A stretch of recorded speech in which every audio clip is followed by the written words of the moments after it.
Procurar um apartamento geralmente não costuma ser uma situação de vida ou morte. Porém, se você unir isso junto com um assaltante frustrado e a véspera de ano novo, bom, a gente tem uma situação com reféns. Oi, eu sou o Grinsauro e hoje eu queria falar aqui sobre o livro Gente Ansiosa, do Fredrik Backman. Se eu falei errado o nome, já peço desculpas, não sei muito bem como pronuncia, mas vou estar deixando aí na tela como eu sempre faço. E nesse livro Gente Ansiosa, por mais que o tema central dele vire em torno de algo que talvez eu não possa falar aqui no YouTube, mas eu vou tentar falar, que é sobre pessoas tentando tirar a própria vida. Não é algo tão drástico como parece, tá? Pelo que eu comentei. Então a gente tem uma situação em que pessoas que estão visitando um imóvel na véspera do ano novo acabam em uma situação de reféns. E tudo isso se dá por conta de um assaltante de banco que foi tentar assaltar um banco, mas na verdade era um banco onde não tinha dinheiro físico, então não tinham como dar nenhum dinheiro pra ele, porque ele não tinha nenhum meio de depositar esse dinheiro. Então ele acabou indo pro primeiro edifício que ele viu que estava aberto, que era um edifício de apartamentos na frente do banco, e acabou meio que se escondendo em um apartamento que estava tendo visitação naquele dia. E Gente Ansiosa, na verdade, é um livro que ele tenta puxar pro lado da comédia, e ele traz discussões sobre muitos aspectos, principalmente porque ele vai tentar encaixar a personalidade de cada pessoa que tá ali naquela visitação. Então a gente tem desde uma moça, que é a Zara, que ela é uma gerente muito grande, assim, dentro do banco, né? Então ela faz visitações em apartamentos que ela diz de pessoas pobres como um hobby, uma forma de hobby, porque ela gosta de ver as pessoas pobres buscando comprar um apartamento. É meio que esse tipo de discussão, mas ela parece uma pessoa assim no começo e depois a gente vai entendendo toda a motivação que vai levando a Zara a fazer esse tipo de coisa, tanto que a gente vê ela passando em sessões com a terapeuta dela, com a Nadia. E a gente tem até um casal de idosos que compra apartamento, né, a Ana Lena e o Leonard, que eles basicamente compram apartamentos porque o marido sente que ele não fez o que ele devia fazer na vida, porque ele deixou, entre aspas, de viver, né, grande discussão, para que a esposa dele pudesse ter uma carreira, então ele abriu mão da carreira dele, e aí ele tenta correr atrás desse sentimento que ele tem de, enfim, não conseguir ter realizações na vida, agora quando ele já é velho, tentando comprar apartamentos, reformar e vender, é isso que ele faz. E assim a gente tem outros casais, outras pessoas individuais na história que vão moldando personalidades e vão entrando em discussões, então desde pessoas que estão mais na fase ali de começando um relacionamento, procurando o primeiro apartamento, onde a Júlia e a Rô, que são duas mulheres que estão juntas, que elas estão procurando um apartamento, a Júlia tá grávida e aí tem toda a questão da Rô não achar que ela vai ser uma boa mãe para aquela criança também. Existe também uma grande discussão sobre, porque eles falam muito sobre Estocolmo, né? E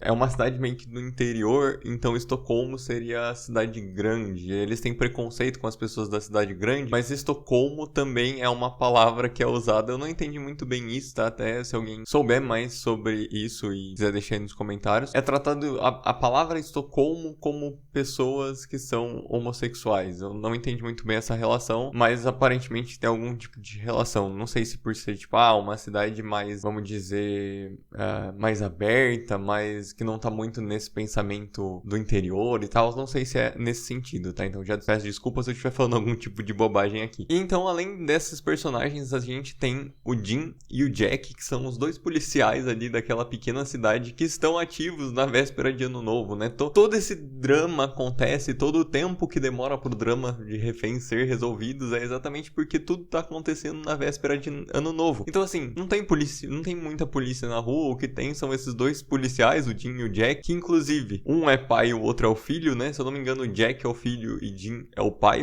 talvez eu possa estar confundindo, mas eu acho que é isso, tá? Aí é legal porque esses policiais, eles vão entrevistando as pessoas e vão tentando entender aonde foi parar o assaltante de banco. E esse é o grande começo, né, da história. Eles perguntando pra corretora de imóveis onde foi parar o assaltante de banco. E é interessante que de todas essas pessoas, o que eles falam é, uma delas está mentindo. E aí você fica com esse mistério de quem realmente está mentindo, que é uma coisa que as situações, elas vão sendo encaixadas. É legal, é muito legal a história, o jeito como ela acontece, porque é um livro que ele não foca muito em uma situação específica. Ele consegue trabalhar todos os elementos que ele quer em vários pedaços. Então, por exemplo, tem hora que a gente vai ver a história de vida pessoal da Ana Lena e do Leonard, e a gente vai ver também a história pessoal da Zara, a gente vai ver a história pessoal pessoal do próprio assaltante de banco, né, que vai mostrar como ele chegou naquela situação. E a gente vai tendo também as situações dentro do apartamento, que vão ser as pessoas que são os reféns conversando entre eles mesmos para discutir sobre os seus problemas. E acontece que sai muita coisa muito legal, como por exemplo a Júlia e a Ana Lena, que na teoria são duas pessoas com uma diferença de idade muito grande. Elas acabam se vendo muito próximas no estilo que elas pensam. A Ana Lena, como já é mãe, acaba dando muita dica pra Júlia, né, que ela tá ali basicamente pra ter o filho ou a filha, não é falado no livro, a qualquer momento, né. Então ela vai dando esse auxílio, elas vão conversando e vão se tornando muito amigas. Tem a história da Estelle também, que é sensacional. Eu não vou contar aqui muito a fundo, porque senão eu realmente estrago o que acontece mais pro final do livro. Eu só queria dizer que eu chorei bastante lendo esse livro, principalmente mais pro final dele. Então é um livro bem emotivo, bem emocional. Lembra um pouco a ideia da livraria Bem-vindos à Livraria Rio Nandon, de ser algo mais leve, mais cômico, e por mais que traga esses temas pesados, o autor ele consegue sempre quebrando. Eu acho que isso é muito importante para essa história, porque ele dá quebras nos capítulos, e por mais que o capítulo ele vá acabar de um jeito mais pesado, ele consegue quebrar para entrar no próximo de uma forma mais leve. Então você vai tendo a reflexão, mas não vai dando tempo para você ficar realmente mal com aquilo, digamos assim, sabe? Você sente pelo personagem, mas não acaba reverberando tanto, sabe? Então eu acho que isso é importante para um livro que quer tratar temas um pouco mais pesados, né? Como, por exemplo, essa falta de aceitação, essa vontade de tirar a própria vida, né? E sobre a pressão. Esse livro é um livro sobre pressão social, basicamente, né? Até por isso que o nome chama Gente Ansiosa, porque basicamente todo mundo ali tem motivo para ter algum tipo de ansiedade, algum tipo de insegurança, e é meio que o que acontece, né? Esse livro ele trata um pouco mais de uma forma mais pesada, né? Mas no fundo todo mundo tem coisas a se preocupar, é inerte a vida em sociedade. Então ele tenta trazer algumas coisas e tirar um pouco de preocupação até mesmo do leitor. E eu acho que vai nessa ideia de healing fiction. Eu não tenho certeza se mas pra mim foi bastante um livro de comédia, assim, com esses temas. É engraçado, né, falar que é um livro de comédia, mas realmente acontece muita situação engraçada. O autor consegue fazer isso com uma maestria muito grande. Eu já ouvi falar bastante sobre o Frederick Backman, pelo livro Bear Town, na real. É um livro que eu quero ler. Eu sei que ele é muito mais pesado do que Gente Ansiosa, mas eu quero ler bastante pra entender mais sobre o autor, ver como ele escreve. Tem, acho que, Um Homem Chamado Owie, se eu não me engano, também é um livro bastante conhecido dele, que eu quero pegar pra ler eventualmente. Eu gostei bastante do jeito como o autor escreve. Dá pra dar uma quebrada nesse ritmo de leitura. É um livro bem dinâmico, bem rápido de se ler também, então vale bastante a pena dar uma olhada. E um dos pontos que eu acho bastante positivo nesse livro, que ele traz uma visão de mundo, digamos assim, é exatamente pra gente não só julgar as coisas como elas acontecem, mas sim trazer em perspectiva aquilo que as atitudes e ações e, enfim, eventos que acabaram culminando naquela situação, né? Não falando aqui pra, por exemplo, tirar a culpa de culpados ou coisa do gênero, falando tipo, a pessoa sofreu na infância, logo com 30 anos ela pode fazer algo ruim. Não falando isso. Mas, por exemplo, dando até o exemplo do assaltante de banco, né, que a gente tem nesse livro, basicamente ele tinha uma família estruturada com 2 filhas, uma esposa, e acaba que a esposa estava traindo ele com o chefe dele, então ele acaba sem esposa, sem trabalho, de um dia pro outro, né, assim, do nada, e ele